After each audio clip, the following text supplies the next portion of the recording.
Bruins. That's one of my favorites. Producer Jeff putting this show on for you guys. Yeah. The magic behind the show. Live. Hope you guys are having a good day. Me too. Got the whole gang here. Good morning to Diane, Audrey, Marie, Ruby, Anton, Nancy, Elvira, everybody popping in early for the after show. We appreciate you. I'm Paul, that's Emma, Jimmy, and Vanessa hanging out on the couch. It's still dark, Jimmy. You like that? It is. I know. I love it. This is It feels like monsoon. I could live in Norway. I Okay, really so could. when are Here. when do you expect the rain to actually hit? Because I've got family flying in Probably today. the next hour and a half, and it'll be on and off throughout the day. Little pockets coming in, So and another nothing cell coming big. in.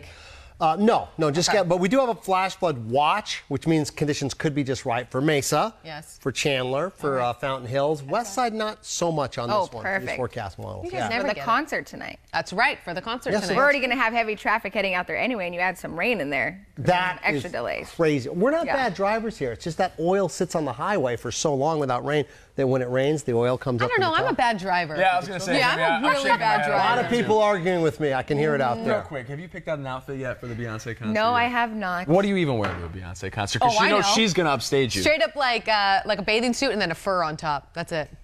Right? No? No? What? Might That's be a too leotard? much. You know, We're not going to take the suggestions in the comment section. Okay, before we get into anything, I want to touch on our ICYMI, in case you missed it from the 12 Today show today. This is going to set up our discussion, so check this out, and then we want to hear what you have to say about it. A mom said she thought her 5th grade son was turning into a bully. He was calling other kids stupid and idiot. Yikes! Eli asked me what moron meant yesterday. Oh, geez, what'd you tell him? Thanks Toy Story 2 for that one. I told him it's just a bad word. So she made him wear this shirt to school that says, "I am a bully." Child psychiatrists say they get where she's coming from, but embarrassing her son and giving him a negative identity could do more harm than good, which is true, right? You're going to read that and you're always going to associate this kid with being a bully. She says, though, her son's school was behind it 100%. So who's right here? Psychiatrists or the mom in the school? What do you guys think? well, how else do you stop that situation? Do you make them say sorry to everyone that they bullied? Well, that's interesting because we got a text from Melissa in Camp Verde. She says her son was getting in trouble for bullying. I'm the parent that took my son to the girl's house, made him apologize, not only to the girl, but also to her parents. I think that's more effective because not only are you getting both families involved, but it's much more personal. It's not Right. that public shaming. It's not parading him out into the street. We know that kids are vicious. Like, schools are tough, period. Whether you're being bullied or not, it's just a rough place to be socially. To keep it privatized, I think, is a little more. And also, that shirt didn't do him any favors. It's like a frowny face over his belly there. Tough shirt. It was a tough shirt. Yeah, it wasn't a nice shirt to wear. So we want to know what you guys think. Let's get to a couple texts first because we had people weigh in during the show that we didn't have a chance to get to. Yeah.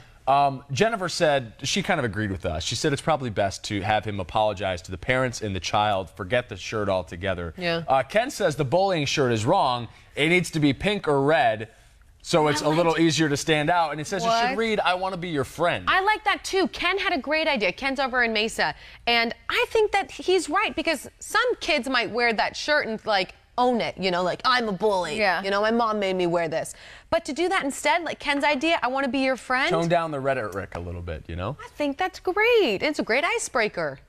Joseph and Terry, a couple that text in every now and again, said that they had a niece that was bullied so much that she had to leave that school, and that she's right on there. That you a dose of your own medicine. You know, you remind the bullies that it's not cool, so you're getting bullied, kind of, by your parents. Well, there, yeah, and that's- kind of teach them a lesson. I wonder as a parent, when do you step in? Like, when do you realize this is a problem, I need to do something, rather than let the kids sort it out? Do you know what I mean? I think when they come home crying and upset and it starts Yeah. interfering with their schoolwork or Yeah. they don't want to go to school because they're getting picked on. My experience was it came from the home. It wasn't necessarily the kid. The kid was getting it from mom and dad. They were the ones that were either like, this is okay, they're overreacting. We got another text You from know, someone who said so a lot of times, it stems yeah. from something. Yep, exactly. Yeah. I've noticed that. You get some parents that don't care, or maybe they're a little bit on the rough side.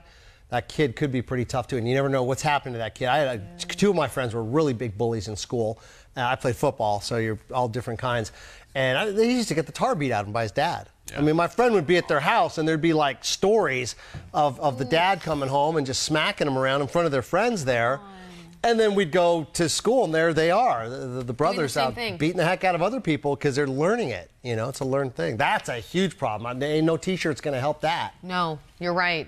the dad needs to wear a T-shirt. Ray says there are adults that should be wearing bully shirts. Yep. Yes. Just That's said it. that, Ray. Yep. Yeah, that's a really good I like point. Maria's point here. She said, but also I wouldn't have posted on social media. Like maybe you could have done that, but don't put it on social media. For Sounds a little everyone bit to like the see. mom wanted The some attention. too. Yeah. You know where a good place I found it too? A place you could find it was in sports, kids sports. The kids that were the jerks on the team, the parents.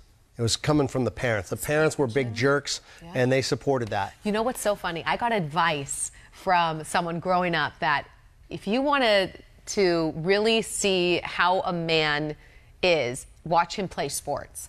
And that will tell I've you heard so it much in about every his different character. sport. 18 Yeah. rounds. Give me 18 holes at golf, and I'll show you what your character is. That's Golf. interesting. Golf, yeah, because Really? you play the first couple holes, you're great, and who knows what happens by the 12th hole. Maybe, you can start out great, but then you're like throwing your clubs, you're cussing. I golfed with J.R. Cardenas, our friend of ours. Yeah. And he was throwing clubs, losing it, going. I'm like, dude, He it's was just a doing that game." for attention as well. That could Well, but that's part of it, though. It's a frustrating game. Love you, It JR. kind of tests your own mental limits, We have a lot of people popping in Lots the of comment people, section yeah. right now saying that the mom is being the bully bully. here. You know what? I wonder if I wonder that And too. they're thinking, well, that's where the kid learned the behavior from home. Ann says shaming a child is a form of bullying. It teaches nothing positive. Maria says the mom is bullying her kid to make a point.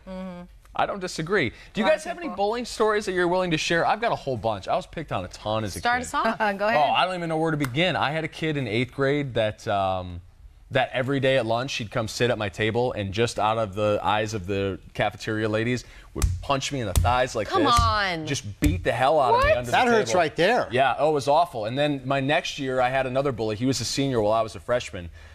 He tortured me during lunch every day, and we used to have stairwells. We'd have to go back up to the classrooms, and he would corner me in the stairwells away from the eyes of the adults and just have his way with me. One time he grabbed me by the neck and he put me up against the wall, and he made me sing "Mary Had a Little Lamb" to him, and I sung it too. That's like And how did something you from a handle that movie. situation? I've never. I mean, I reported it once, but Nothing. that only made him Made it worse. more Worse, angry yeah. because Yes. now I was getting him in trouble. And And that's if the his parents got problem. involved, and my son would never do that, and how dare this kid make up stories about my son? And so you're between a rock and a hard place. Because as a parent, when you have someone telling you something negative about your child, it's very hard to take. It's very hard to take, and sometimes you want to believe your child, you want to believe that your child's better than that because it's a reflection of you. How your child acts is a reflection of you, And so I think that's a good lesson for parents out there to, when you hear something about your child, swallow your pride a little bit, Yeah. listen, and think about how you can have a discussion. But you're right, a lot of kids don't report it because they know it's just going to get worse. I mean, I bullied kids too. I mean, but then that's the function of how vicious like our school systems could be. That's what I said in the in case you missed it there. Like, it doesn't matter what's wrong with you. Kids will find a way to pick you apart, no matter what it is. If you're a nerd or you have glasses or you're overweight or you're into music that other people don't like or whatever it is, you will get picked on for one reason or another. I look back at my time in school and think, I bullied these other kids. Like, I just passed the abuse along. I mean, I was just as guilty as the kids that were bullying me. Well, now it's even worse because they do it over social media. I know. You know, all encompassing. Yes. That's completely different. Horrible. I remember somebody passed a note one day in class, and I got it. It was about me, and it was like, it hurt. It was just really a nasty note. I got over it, okay? But the whole point is that note's gone. I threw it away. Sure. You imagine getting something on the internet that can be shared, a picture. everybody can There's see another it. thing they do. These kids will take pictures of like I'll reach over like that, have a weird face. They'll freeze it up, and they'll use like a terrible picture of you and then spread it and say, hey, look at this goofball or this idiot. And that's out there. There's a reporter who was tagged in this video of this woman berating another woman at a nail salon. You told me about Yes. And she was tagged in the video. It was not her, didn't even really look like her, but it spread like wildfire to the point where she thought she had to shut down she was getting death threats. She was getting called the worst things you could possibly think of. She didn't even live in the same city of where this video was taken. But because she was tagged in it, everyone just assumed it was her.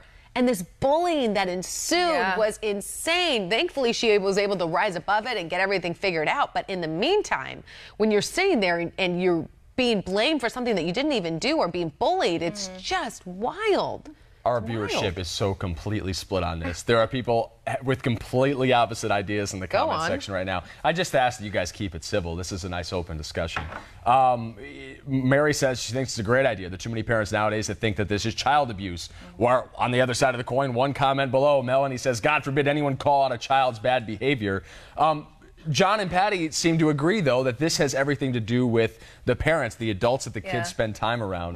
You know, it's a behavior you're passing Anita along. has a good one. She says, I think parents have to find out why their child is being a bully. Get to the root of the problem, because there is something a going reason. on. Yes, either that child has already been bullied or that child's dealing with, you know, depression or anxiety or something. I think it's on the parent not just to put a shirt on them, but to really talk get to that behind kid. it. Yeah, That's what Maria says bud? too. Teach compassion. Take them to a food kitchen. Help them serve. You know, find a way to mitigate that behavior by doing something maybe that the kid doesn't want to do, but is teaching them compassion in their fellow man. That was a big thing in our household growing up. I was bullied pretty bad, and my dad went to the principal at the school at the time, and he said, you know, maybe your son needs to learn how to stand up for himself. So my dad took me to the local PAL at the time, Police Athletic League boxing gym, and put me in boxing classes where I got pummeled.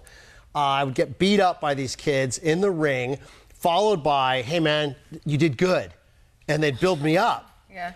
And I did that for about 3 months, and then I went to school on fire. Next thing you know, I was back in the principal's office with my dad, and he's like, you're out of control. He's like punching everybody at school. My dad said, you started this. You did this. You told him to speak up, and now he is doing it. And then I kind of quelled that down. And as I got older, I used to fight the bullies. So I'd see people getting picked on, and as long as it was a bully I could take, I was also pretty smart. There were certain bullies you don't mess with, but I would definitely do that. I remember standing up for a lot of kids, saying, "Yeah, you mess with Girk again." Yeah, and then you're going to mess with me. So and it was good. I remember some of the bullies in school, they were the ones that weren't popular kids, so that was how they got attention, because they didn't hang out with the cool crowd and they wanted to be noticed, so then they started picking on other people, and that's how they would get attention from everyone else. But then they'd pick on the innocent ones instead of the cool kids that weren't giving them attention, you know? Yeah, I think everyone has a story where they've either been guilty of bullying or, I mean, girls bully in different ways, you know, that's a lot more rumors or it's spreading rumors. That can be vicious. It's vicious. Just when we were watching that movie you told me to watch. Yes, To All the Boys I Loved Before or something like that. Gabe, I probably said it wrong. And it shows when they're in high school and how everything she was dealing with in high school with people bullying her and putting pictures of her on their locker. And it was like so embarrassing. And it's funny because all these movies and all these shows that you see on TV, they all have some type of bullying in it when it deals with high school, you know? Yeah. It's like everybody has to go through it during that time. My son's school, you were not allowed to hand out any invitations to parties to your class unless everybody got one, because that's a form of bullying. That's another thing that they've implemented in a lot of schools. They also banned, and this is the very beginning of this, I was in shock, no more high fives, no more of that. Because guess what? Nerdy kid don't get the high five. See, that's too far kid. for me. Yeah. That's too much. What do you think? I don't know. Like, what, are you not allowed to show love to anybody No that's hugs? a friend of No yours? hugs? Yeah, like, None of that's that. not okay. Like, I don't know. That's too far. Well, I You heard can't be they even completely stopped like the Valentine grams. Remember when see, you were I did hear younger? about that, yeah. You would get the little Valentine gram because a lot of people weren't getting them Gotta and do they it to the felt whole left class. out, Yeah. you know. So, but it was cute. It was a cute I remember as a gesture. kid, there'd be like the guy that would get like the 80 or Yeah. 90, and I'd get like one from my mom. And That was a cool shot, Michael. Hey, way to use that. You know, I segment. just That was wonder. awesome. I wonder, are we doing this generation a disservice by taking those things out? Because I remember times when I wouldn't get one, and it was a good lesson for me to learn. Like, hey, not everyone likes me, and that's okay. That's true. Do you know what I mean? Like, Yeah. it's. I'm with you. Or like how everyone gets a trophy now when they participate in a there is an sport. argument to be made there about the idea, the concept, and I think a lot of older people like to push this on the younger generation, but they may have been guilty of the same thing when they were growing up. A sense of entitlement, a feeling as if they're Sure. owed something, and like, what do you mean you don't like me? And they can't take that either criticism or outright bullying because they feel like it should be all sunshine and rainbows, you know what I mean? But you have to accept the fact that people don't like you. I mean, geez, look at the messages that we get, you know, being public figures, quote unquote. People rip us apart all the time, Yeah, all you the know, time. and a lot of times it's completely unsolicited. I had a guy that sent me a message overnight that was complaining about how I dress. He said I looked like an idiot and that all my stuff was hand-me-downs. And it's like you get, and it still rubs you the wrong way. Yeah. Like, even though we're supposed to have alligator skin, like, you wake up to that message and it's like some stranger just popping in to tell you that you suck. You know, and you're like, why? It You is know what? hard. I'm going to be honest. I think some of the experience back to my childhood or even getting bullied and dealing with rumors or whatever have helped me in this career. That's true. Now that I think about it, because I got bullied when I was younger as well. tough skin. In junior high and high school. And then finally, when I hit 23, I was like, I'm tired of this. Like, I am tired. I'm not going to let anybody tell me anything bad. I'm going to stand up for myself. And this works in this situation because same thing. I got a message not that long ago talking about I'm never going to get a husband if I don't dress differently. You know, it's just like, okay, that's not nice to It's say. a cold, cruel world. It is. So what do we do? Do we let our kids get toughened up at a young age, or do we protect them? And what line do we do it at? line do you do it at? Mark thinks it's a numbers game. He says better to hurt one bully than the damage he'll do to his victims. Okay. Yikes. Yeah. So some of the There's so coolest many, dudes yeah. that I knew in school got the tar beat out of them after they were bullying, and they became just the coolest people. They quit fighting, quit bullying people. Right. They were just fun, easy to be with. John and Patty say bullies like that attention. That shirt probably just elevated his actions. I know. I've heard that a lot with this story. Yeah. And you know what? I think I agree, which is why I go back to what Ken, who texted us earlier, said, where the shirt should have said, I want to be your friend. Right. Yeah. Or let's be friends. Something or positive. Something positive. Yeah. Turn the conversation, turn the rhetoric, turn the narrative, and make it more, positive and moving forward rather than I'm a bully. Darn it. I mean, come on, Mom. They also have programs, too, that probably schools should have. There's a group here called the Be Kind group, and they go to schools and they teach kids how to be kind to each other and fun games and activities to do together so that way they can learn to all get along and be kind every day versus being mean to each other. And I think as parents, we have to be so careful with those labels. I listened to a talk given a couple months ago. This was out at church. And the man said, you tell one kid, you're really pretty, and the other one, you're really smart. Well, one's going to say, well, I'm not smart, and the other one's going to say, I'm not pretty. So it's when we put these labels on children, especially, you start to believe that. You believe, like, what's wrong with me? Or why am I not this? Or why am I not that? Putting that label on her son as I'm a bully. I think you have to start this really young too, because once you reach that puberty age, like and we all know hormones just start misfiring, right? And like I think we're much more volatile at that age. I see it in my youngest brother. Huge. And so, but if you raise them the right way, and it's not just the parents too, it is to a lesser extent the other members of the community, whether it's teachers or their church group, whatever it is. And I saw that yesterday. I was out at J.B. Sutton Elementary paying off our Cardinals backpack program. They had 10,000 backpacks and $15,000 for the school. Our partners at Albertson Safeway and the Cardinals helped put that on. But the kids, all in uniform, they were all so polite and so nice, and not just to us, the visitors in their school, but to each other. Like afterwards, when it was kind of a free-for-all and they're grabbing backpacks and hugging Big Red, like I just watched their interactions with each other, and it didn't matter what color the kid's skin was or whether they were overweight or underweight or disabled or able-bodied. Like they were all just smiling and laughing and like hugging each other. There was one girl that was just giving hugs to everybody in line, like all of her friends, it's so refreshing to see that, because I think it starts at such a young age. You don't wake up one morning and say, well, I'm a bully now, and I'm going to go rip on the kids at school that look different than me. Like that's something that is a slow and steady, slippery slope. Yeah. Well, just like Michael said, bullies don't change in one day. Right. They're not born or gone Yeah. overnight. Hans is with you, Jimmy. He said he's a former bully basher. So if you guys ever want to team up and take down the bullies. Yeah. It works, man. It gets people kind of freaked out by that. All right, everyone. Should we head over to our extra shot? Yeah. Do we want to do the extra shot? Let's do the extra shot. This is something we can anticipate a little later in the week on 12 Today. What do we got, Vanessa? All right, your city is big time when you have your own Top Golf range in town. So Glendale, you are about to hit the big leagues. The Valley's latest Top Golf location set to open this Friday, and we'll be there live as it happens. Now, I got to check this out last week. Yeah. And it is pretty amazing. So this Top Golf in Glendale and the one in Vegas are the top-notch ones that they have. Well, how so? Compared to all of them, because they have multiple large screen TVs or big TVs. They also have 2 large screens out on the golf course when you're golfing, so you can also watch the game and golf at the same time. So they said that the Vegas one and this one in Glendale are the 2 top-notch ones they have out of all of them. I'm watching them build this thing up for a while now. It's taken a long time. Dang, their food is so good. Is it? I've never been. Oh my God. They have these stuffed donuts. Or you inject them. Yes. Yep, they You're do. bullying me with food Chocolate. now. I'm excited for Glendale to have that. You know, they have now something new to. We got one in Gilbert, we got one in Scottsdale, now Glendale. Now Glendale. Okay. So Yeah, that's fun. it's all over from the east to the west for people to Man, do it. cities used to just be built where there was like one area you had to go to. It was like either downtown or maybe Scottsdale. And now every city in America has like these little mini places to go. And people never leave their neighborhoods. I thought that was weird when I moved to Phoenix because it's not just Phoenix. Right. It's a bunch of small towns that are all together and make up. Yep. Yeah. City. I didn't think. Wild. I always thought it was just going to be Phoenix. Yeah. And I didn't know where Scottsdale was. This must be this far away I place. had no clue. Maybe the next one will be here in downtown. Maybe. That would be cool, next a to the great ballpark. idea. Oh my Expensive gosh. real estate there. Brilliant. But yeah, I'd go. All right, guys, let's wrap this up. Thank you for joining the 12 Today After Show. We got to go do a Today Show cut-in. We do the show 7:30 every day, Monday through Friday on 12 News Facebook page. We'll see you next time. Thank you for all your comments and for weighing in. You guys really drive the discussion here. You the real MVPs. Appreciate you. Give everyone a high five and a hug today. Everyone. Yes. Hugs, hugs, hugs. A smile at the least.